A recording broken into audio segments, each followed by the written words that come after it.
If you love what you hear, check out our authors Andreya, Stuart and N.A. Fulton on Amazon.com, and be sure to subscribe to our dark romance novels and stories podcast on Spotify, iTunes, Google Play, or your favorite podcast provider.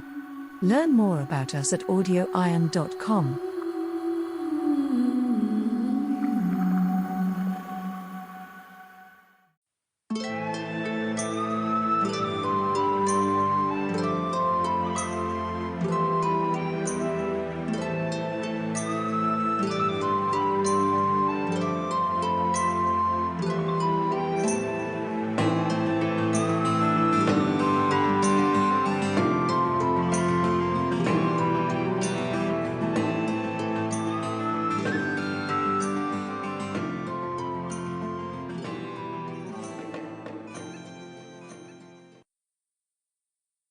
Chapter 17.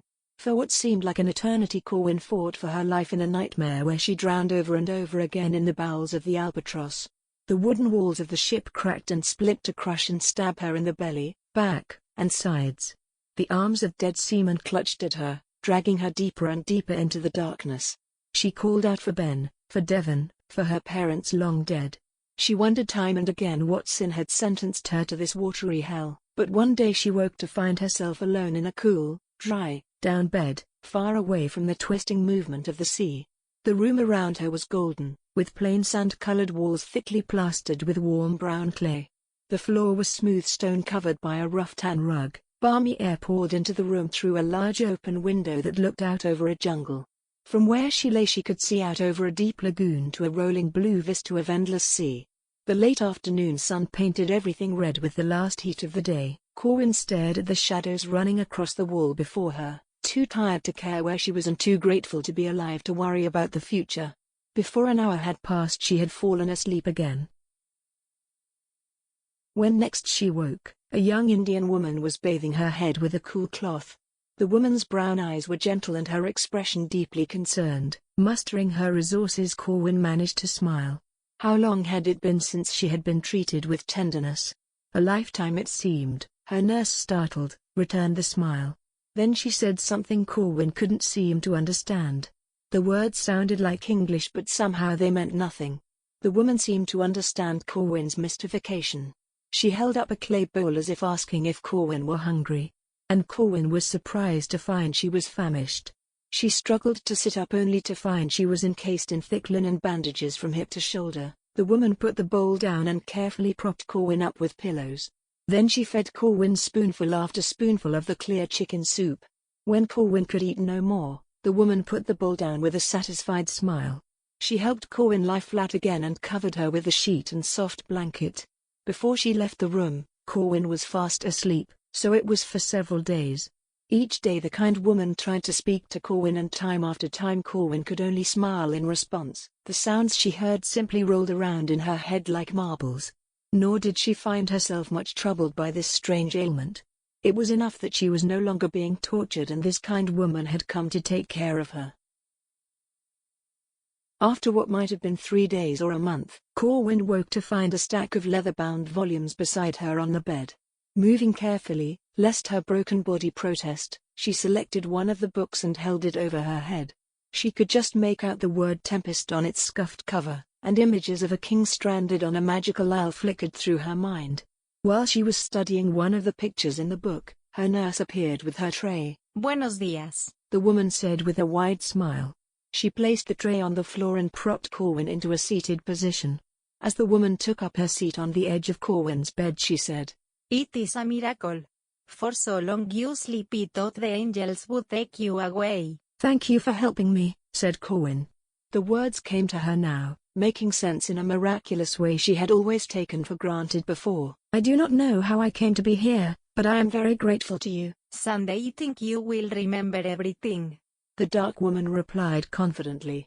Then she lifted a spoonful of broth to her patient's lips. "It and you will be much better soon." Corwyn reluctantly took the spoonful of broth the woman offered.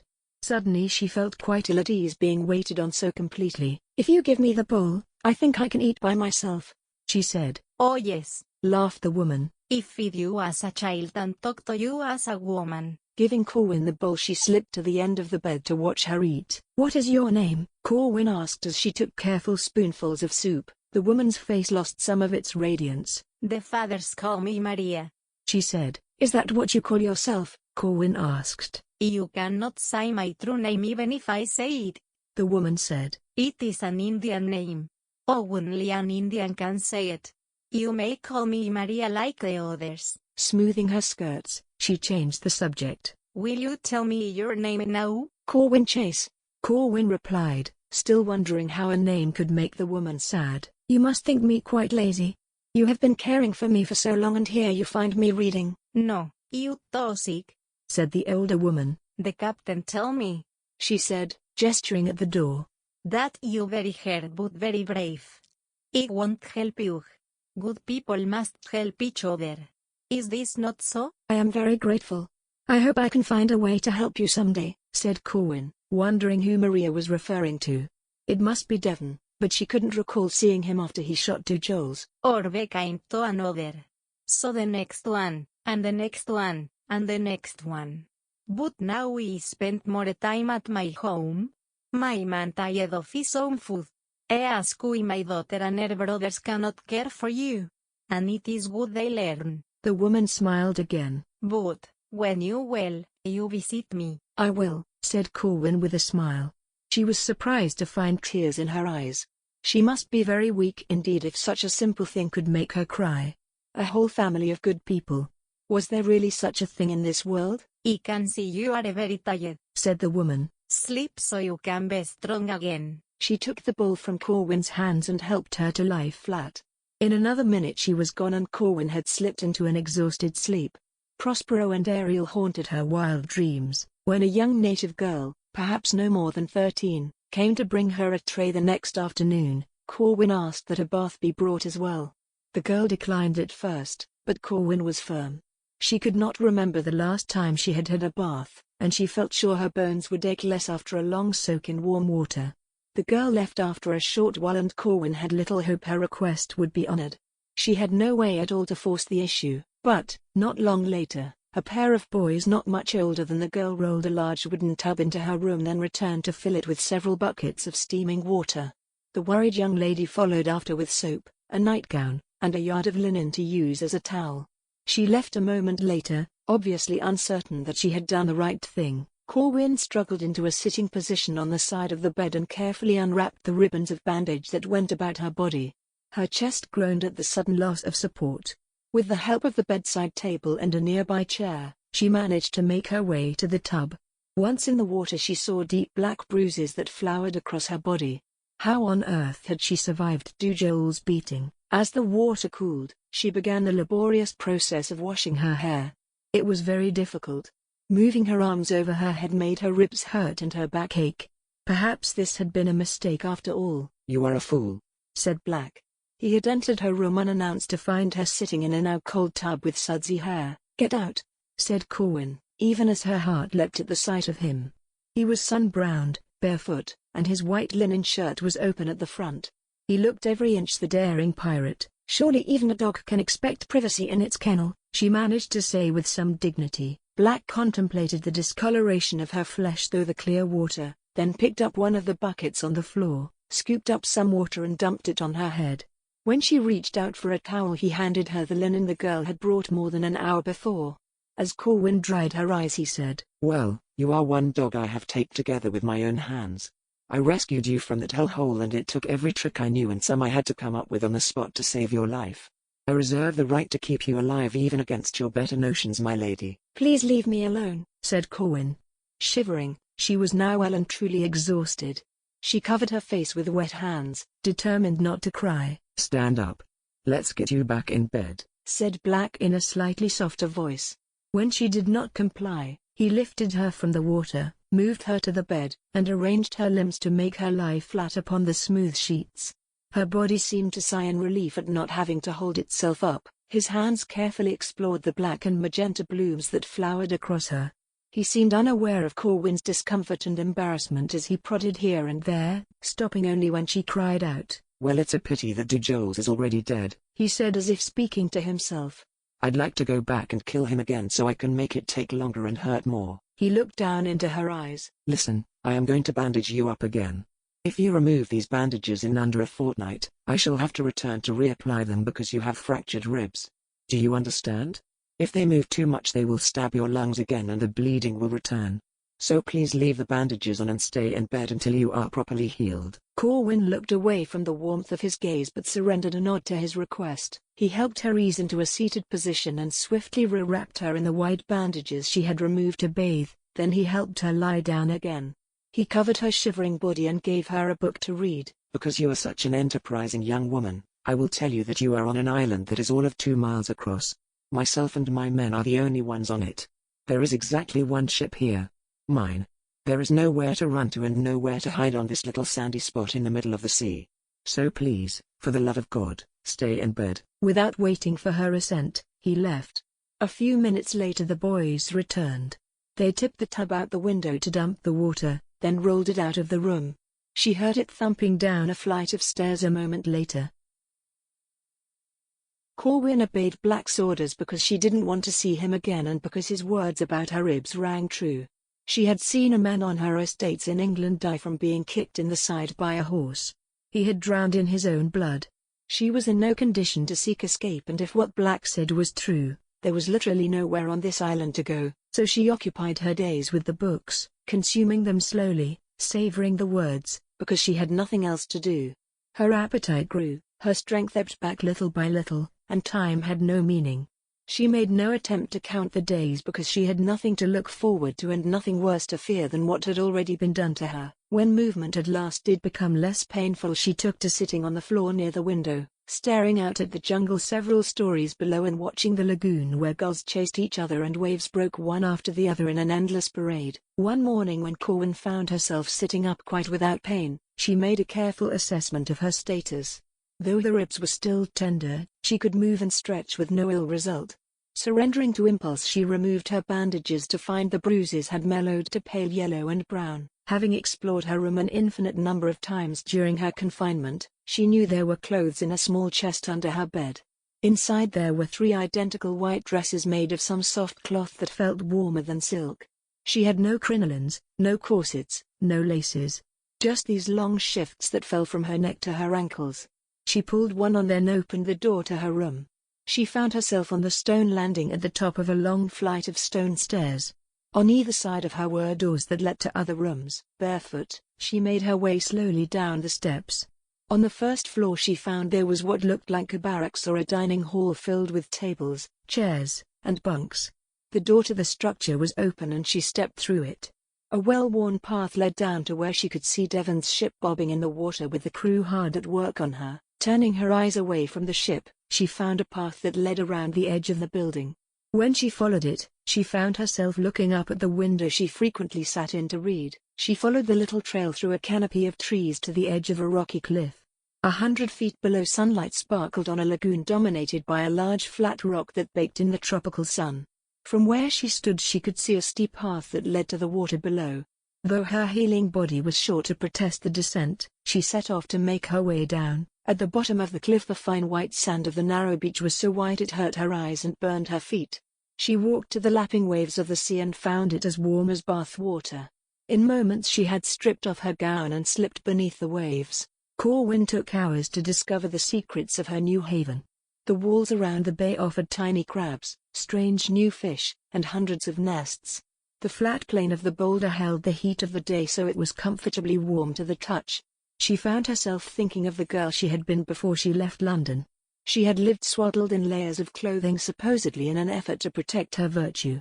She had been raised in ignorance and innocence, making her easy prey for the most brutal of men. She could never have imagined this place or this kind of freedom. Looking back she saw she had been groomed to be a slave no better or more free than those she had seen in Joel's house. They had not owned their own bodies. They had not been free to live where they wished or to do as they pleased. Such great gifts were granted only to wealthy men who could travel the world, seek their fortune, command their fate, and bed whoever they desired. It struck her that the girl she had been in England had died, and the woman she had become was a stranger. Black watched Corwyn from the top of the cliff, marveling at how time had strengthened her body. After killing Du Joels, he and Adam had made their halting way to the wharf and to his ship. With Aubrey's help he had staunched his own wound and then he had turned his attention to the unconscious girl. Through her skin he had felt the broken ribs flex beneath his fingers and her swelling abdomen had told a tale of internal injuries. Carefully he had manipulated fragments of ribs through the skin to pull them back into the correct orientation and position, then he had wrapped Corwyn tightly to slow the bleeding. He had been all but certain she would die. In the days of delirium that had followed she had cried out for him, for her brothers, for her parents, begging them to help her. Lost in her nightmares she had told him over and over again that she did not want to die, that she was sorry, that she wouldn't run away again. All he could do was hold her, praying she wouldn't die in his arms. Of course he had also heard how much she hated him for abandoning her. How much she loathed him for not caring enough to find her, to buy her, to return her home and set her free. She told him 100 times how she would see him swing one day, and then, she had wept like the damned. And, through it all, one thing became clear. He could not give her up. He did not care how much she hated him. He did not care that it was cruel to keep her. He did not care that she was a person and not a possession, or that she wanted to go home. Their die had been cast from the first kiss, from the first dance, from the first time he had taken her to his bed. She would be his mistress just as he had told Elizabeth. He and Corwyn were not so different really. Both their lives have been thrown into the hazard. Perhaps they were meant to create their future, rather than accept merely what had been given to them. He turned to make his way down the cliff as the sun began its descent from the sky. Corwyn, face down on the flat plain of the boulder, heard the waves splash and the seagulls call. If there were a heaven on earth it was this, she thought. She felt a shadow cross over her, water drip on her back, and sat up alarmed. Black was lying beside her, eyes closed, his black breeches soaked and molded to his skin. His chest was bare, sun-bronzed, and hard from his many years at sea. How often I imagined you here. A sea witch with green eyes and a wild spirit residing in this secret lagoon. When was that, my lord? When you ruined me in a garden, ravished me in your parlor, bedded me on your ship, or sold me to your friend? I didn't sell you to Andreya. I paid him to send you home. You would be there now, my lady, if you hadn't run away. I have 1,000 sins on my soul but not that particular one. Corwyn said nothing for a long moment, eased herself up to look at him. A freshly healed wound resided not so far from the bullet hole she had earned him in London. She thought of his back, his flesh covered by a hash of whip scars. This was the rough world he lived in. The one he had drawn her into. She envied him that he was strong enough to thrive here. I remember when I thought you were a god, she said, recalling the long-ago ball and her terrible inability to speak. How much shame she had felt at her awe. Do you recall how you struck me dumb, my lord? He was looking at her now. I knew you did not belong in that room with those people. Now I know neither of us did. Some sense of him binding her ribs on his boat came over her, a dim memory of the hours he had spent holding her during the panic of her pain and delirium. Were they destined to destroy one another, injury after injury, loss after loss, enmeshed until they both died? Then they were star-crossed lovers indeed. She leaned down to touch his lips with hers and felt the golden afternoon stretch out around them as if they could live forever in just one day. Black's hand came to the back of her head. He deepened the kiss, then moved his hand down her back to her buttocks. His touch felt like fire and she found she could not breathe for the wanting of him. Black broke the kiss. His fingertip followed the line of her jaw to caress the area under her ear. As Black rolled her over onto her back, she reached up to him in desperation. Corwyn felt tenderness wash over her. Where did this path lead? To another ripping apart in a few weeks or a few months? More grief? More loss? Her soul seemed welded to his as if they had been forged together in the same heaven or in the same hell. But he had set her aside in a moment not so long ago. He had handed her over to another to dispose of. This one moment, this now, was all she could count on. Maybe, now, was all anyone could count on in the hard march from cradle to grave.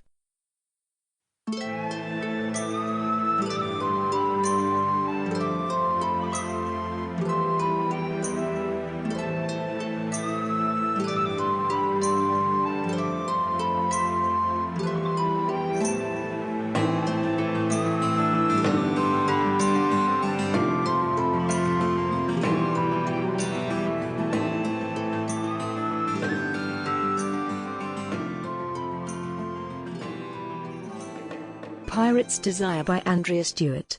Voice recording copyright 2020 by Nancy Fulton. All rights reserved.